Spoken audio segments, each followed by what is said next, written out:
Welcome back. Americans are feeling the economic crunch. Common expenses are growing at a much faster pace than the overall inflation rate, which currently runs at 1.6%. That would be the inflation rate. Now, this includes the cost of college tuition, prescription drugs, gasoline, homes, Disney tickets, movie tickets, cable television. Joining us now is Ramsey Solutions financial expert and author of Retire Inspired, Chris Hogan. And Chris, you know, we talk all about that we're almost at full employment, that the economy seems to be doing better, and yet when you look at these real common basic expenses, they're killing American families. Top of the list, college tuition. According to the College Board, tuition and fees at a four-year public college jumped 225% over the past 2 decades. I mean, yes, you see that, Maria, and you start to go, oh, my gosh, what are we going to do? And I think it's a matter of being aware of this, that it's going to happen. We just have to go into it with our eyes open. I mean, for example, the average state university costs around $9,500 a year, where a private education is $23,000 to $26,000. So what we have to do is go into it with a game plan and not let it surprise us, but be prepared. Hey, Chris, Mitch Rochelle here. When I look at the millennials, you have 80+ million millennials. They're sort of stuck with all the student debt, but as they try to get out of that, all of these sort of everyday costs are rising. They're not in the housing market. Is this one of the things that's contributing greatly on the drag and why the economy isn't growing the way we'd like it to?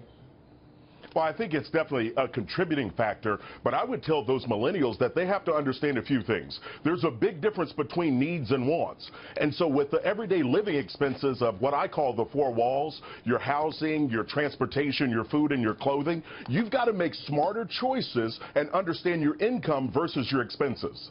I'd like you to tell my kids the difference between needs and wants. But at 7:53... You've got to tell your kids. Starts at home. You've got to explain it to your kids. Yeah, who spoiled your kids? Yeah, guilty. Would that be you? Yeah, guilty. Chris, I'm wondering with regard to college tuition, it's interesting because President Trump came out with an idea that I think makes a lot of sense. You know, use your endowments or lose tax-exempt status on the investment gains from your endowment, right? Because, I mean, Harvard, just back of the envelope numbers, $38 billion in an endowment. That could cover 75 years of 4 years of schooling at Harvard at 2,000 people per year and $60,000 a kid. Incredible.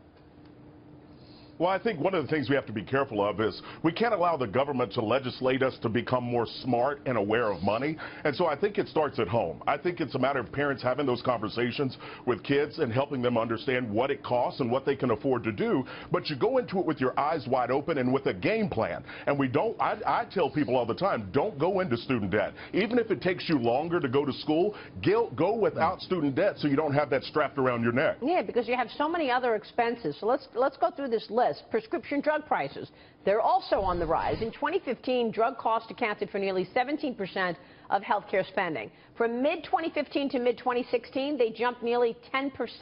Meanwhile, inflation only increased by 1%. So here you have another example. Inflation's not going anywhere, but is it even possible for people to try to offset the cost of healthcare and the prescription drug expenses? Well, we know this is a big issue. I mean, that's why our government is looking at this and they're walking through all these issues.